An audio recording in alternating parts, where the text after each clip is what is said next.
તો સુરતની દરિયાઈ સુરક્ષા મજબૂત કરવા અને આતંકી પ્રવૃત્તિઓ રોકવા માટે મરીન ટાસ્ક ફોર્સ દ્વારા ડભારી બીચ સહિતના દરિયાકાંઠાના વિસ્તારોમાં સઘન કોસ્ટલ સિક્યુરિટી ડ્રાઈવ યોજાઈ હતી, જેમાં એટીએસ અને કોસ્ટલ સિક્યુરિટીના ઉચ્ચ અધિકારીઓના માર્ગદર્શન હેઠળ શંકાસ્પદ વ્યક્તિઓ, વાહનો અને બોટનું ચેકિંગ કરાયું, જેથી દરિયાઈ માર્ગે થતી ગેરકાયદે પ્રવૃત્તિઓ પર અંકુશ લાવી શકાય।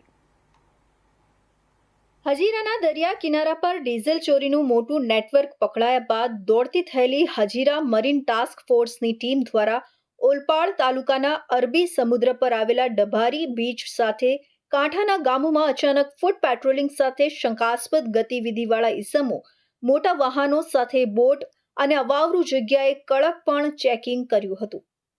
આમ અચાનક મરીન ફોર્સ દ્વારા કામગીરી કરવાની વાત દરિયા કિનારે દરિયાઈ માર્ગે ગેરકાયદેસરનું કૃત્ય કરતા લોકો ફફડી ઉઠ્યા હતા। હજીરાના દરિયાઈ માર્ગે આવતા જહાજમાંથી ડીઝલ ચોરી લાવી વેચવાનું મોટું નેટવર્ક પકડાયું છે, ત્યારે એકમાત્ર હજીરા જ નહીં પણ ઓલપાડના ડભારી બીચ સહિત કાંઠાના દરિયા કિનારાના ગામોમાં દરિયાઈ માર્ગે ગેરકાયદેસરની ગુનાહિત પ્રવૃત્તિ થતી આવી છે। દરિયા કિનારા પર આવેલા કેન્દ્ર શાસિત પ્રદેશોથી સુરત જિલ્લામાં આવતા વિદેશી દારૂ પકડી પાડવા માટે પોલીસ કડક કાર્યવાહીમાં લાગી છે, ત્યારે બુટલેગરો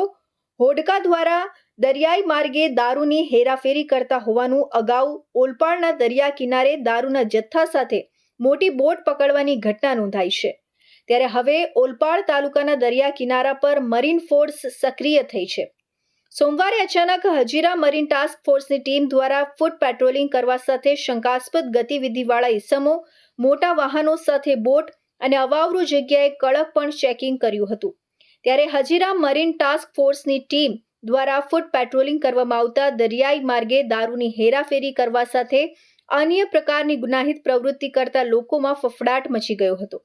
ત્યારે એટીએસ અને coastal security ADGP Amitkumar Vishwakarma અને આઈજીપીએલ માલના માર્ગદર્શન હેઠળ સુરક્ષા અભિયાન ચલાવાયું હતું।